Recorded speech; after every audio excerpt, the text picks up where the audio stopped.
আসসালামু আলাইকুম প্রিয় শিক্ষার্থী বন্ধুরা, আমরা আজকে আলোচনা করব বাফারের একটা গুরুত্বপূর্ণ টাইপ নিয়ে। বাফার দ্রবণ কি আমরা সবাই জানি, যে দ্রবণে সামান্য পরিমাণ অ্যাসিড বা ক্ষার যোগ করলে মিশ্রণের পিএইচ অপরিবর্তিত থাকে তাকে বাফার দ্রবণ বলে। আমরা সবাই জানি এবং লিখিতের জন্য সবাই মোটামুটি পারি, কিন্তু আমাদের সবচেয়ে সমস্যাটা হয় এমসিকিউ। এমসিকিউর জন্য তোমাদের গুরুত্বপূর্ণ দুটো শর্ত মনে রাখতে হবে। বাফারের জন্য অবশ্যই দুর্বল অ্যাসিড ও তার লবণ বা সবল ক্ষার থাকতে হবে, আর ক্ষারীয় বাফারের জন্য দুর্বল ক্ষার ও তার লবণ বা সবল অ্যাসিড থাকতে হবে। এই দুটা অবশ্যই মনে রাখতে হবে। তার মানে মনে রাখবা, যেটা দুর্বল তার বাফার, যেটা দুর্বল তার বাফার।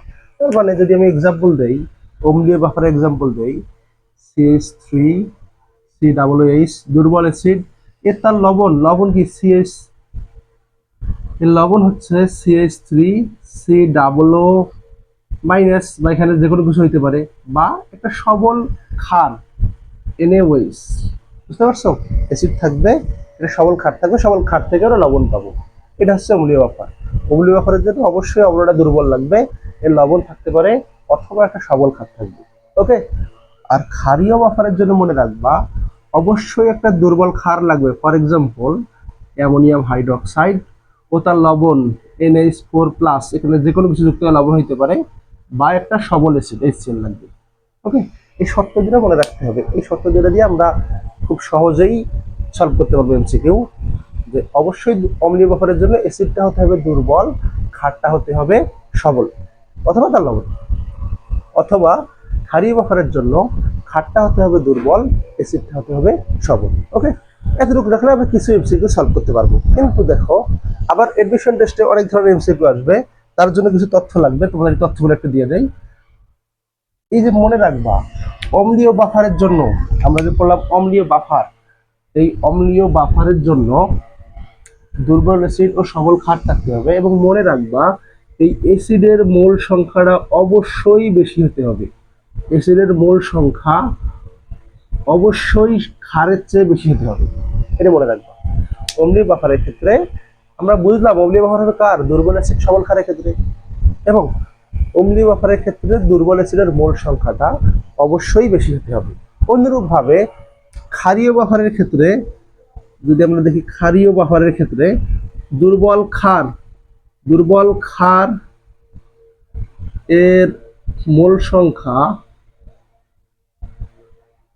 অবশ্যই সবল অ্যাসিডের চেয়ে বেশি হতে হবে, সবল অ্যাসিডের চেয়ে বেশি হতে হবে।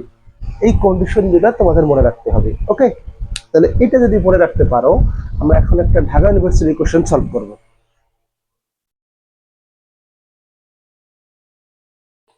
আমরা আমাদের কনসেপ্ট থেকে একটা গুরুত্বপূর্ণ প্রশ্ন সলভ করব।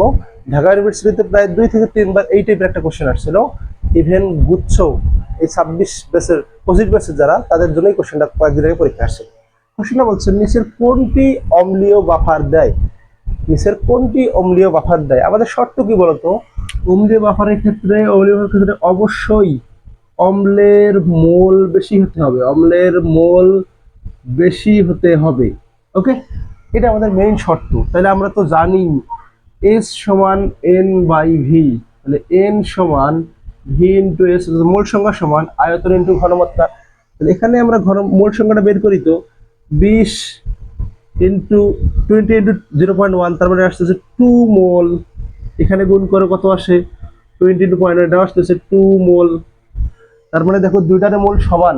আমরা কি বলছি, অম্লীয় বাফারের ক্ষেত্রে অম্লের মোল বেশি হতে হবে, যেহেতু দুইটার মোল সমান, সো এটা হবে না। এটাতে আসো, এই দুটো গুণ করো, এখানে আসবে 2 মোল, এখানে আসবে 3 মোল। তাহলে এখানে দেখো অম্ল আর ক্ষার, অম্লীয় বাফার যেহেতু অম্লের মোল বেশি হতে হবে, অম্লের মোল আছে কম, ক্ষারের মোল বেশি, এটাও হবে না। পরেরটাতে আসো, এখানে যেটা গুণ করি, কত আসতেছে 2 মোল, এখানে গুণ করে আসবে 1 মোল। তাহলে অম্লীয় বাফার দেখো, দুর্বল অম্ল এটা, সবল ক্ষার এটা, অম্লের মোল সংখ্যা 2, ক্ষারের মোল সংখ্যা 1, মিলিমোল অবশ্য। বাট এমসিকিউর জন্য তোমার তার লিডার করার দরকার, সবকটাই একই একই।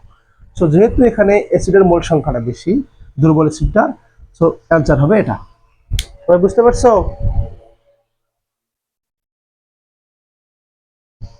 সবাই কি বুঝতে পারছো?